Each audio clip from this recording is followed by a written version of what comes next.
Plongeons dans l'histoire extraordinaire d'un homme qui a façonné le destin de l'Europe au 8e siècle, Charles Martel. De sa naissance à ses exploits militaires, explorons le parcours hors du commun de ce chef franc. Charles Martel, né en 688 au sein de la dynastie mérovingienne en Francie, fut le fils de Pépin de Herstal, un maire du palais puissant jouant un rôle politique crucial à l'époque. Dès ses premières années, Charles fut plongé dans un monde façonné par la politique et la guerre.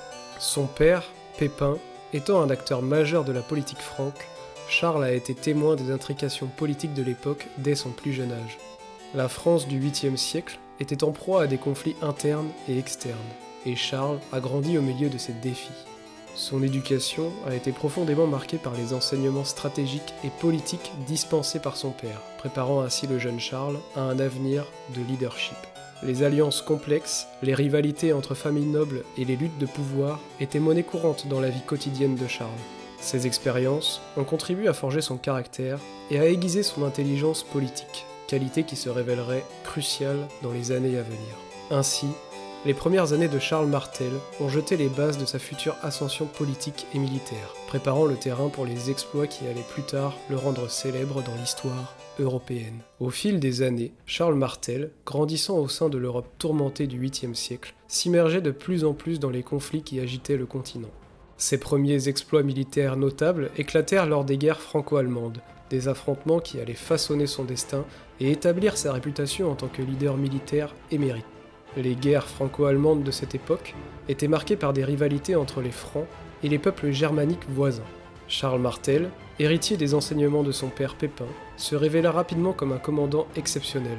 Son génie tactique et sa compréhension stratégique des conflits devinrent évidents au fur et à mesure qu'il s'engageait sur les champs de bataille. L'une des premières campagnes notables de Charles eut lieu dans les années 710, lorsqu'il dirigea les forces franques contre les forces de Radbod, le roi des Frisons. La bataille fut féroce, mais Charles démontra sa maîtrise des tactiques de guerre, utilisant habilement l'infanterie et la cavalerie pour remporter une victoire décisive. Son succès ne se limita pas aux frontières franques. Charles Martel était également confronté aux incursions des Sarrasins, les envahisseurs musulmans qui menaçaient l'Europe de l'Ouest. À la suite de plusieurs engagements militaires, Charles développa des stratégies innovantes pour contrer les tactiques de guérilla des Sarrasins, établissant ainsi sa réputation en tant que défenseur intrépide de la chrétienté. Un autre moment décisif fut la campagne contre les Saxons, des batailles qui révélèrent la ténacité de Charles face à des adversaires féroces. Sa capacité à mobiliser et à commander efficacement ses troupes fut cruciale pour maintenir la stabilité et la sécurité dans la région. Ses premiers exploits militaires positionnèrent Charles Martel comme l'un des leaders les plus respectés de son époque. Son habileté à naviguer à travers les complexités des conflits régionaux témoignait de son intelligence tactique exceptionnelle.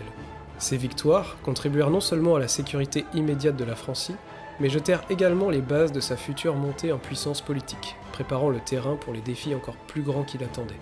Ainsi, les premières campagnes militaires de Charles Martel tracèrent le chemin vers une carrière militaire exceptionnelle, annonçant l'émergence d'un leader qui allait laisser une marque indélébile sur l'histoire européenne.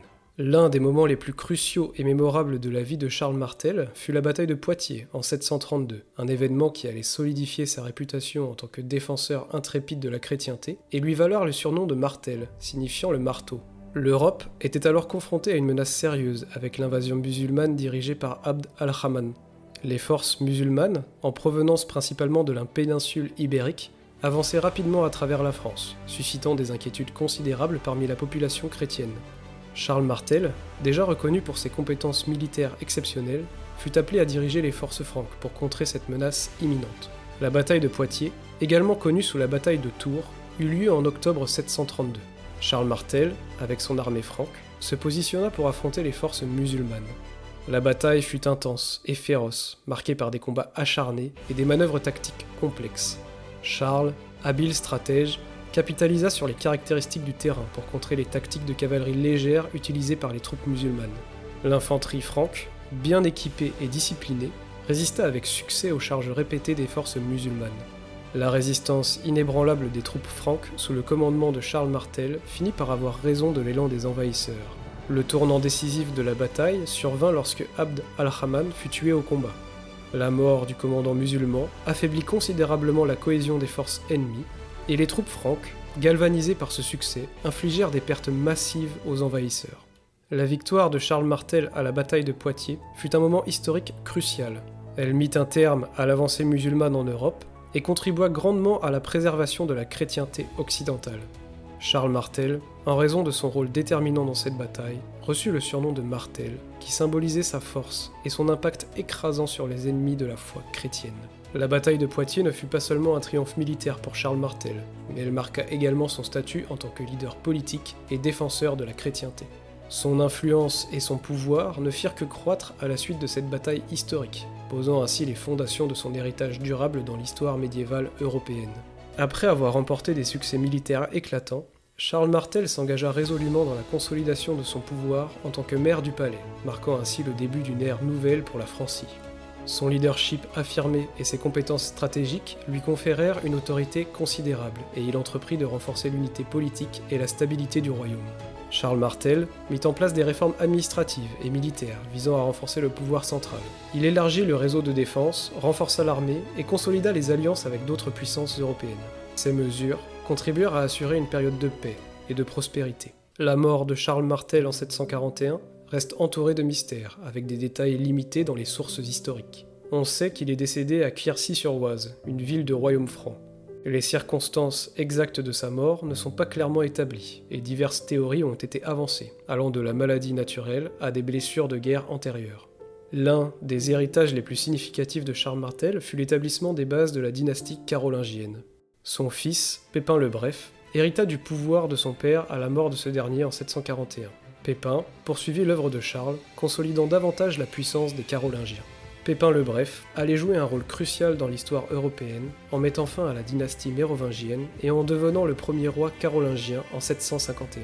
Cependant, la légitimation de la dynastie carolingienne ne s'arrêta pas là. Pépin le Bref reçut le soutien du pape pour son rôle dans la défense de l'Église contre les Lombards, ce qui renforça encore la légitimité de la nouvelle lignée. Le règne de Pépin le Bref prépara le terrain pour son fils, Charlemagne, qui devint l'une des figures les plus emblématiques de l'histoire européenne.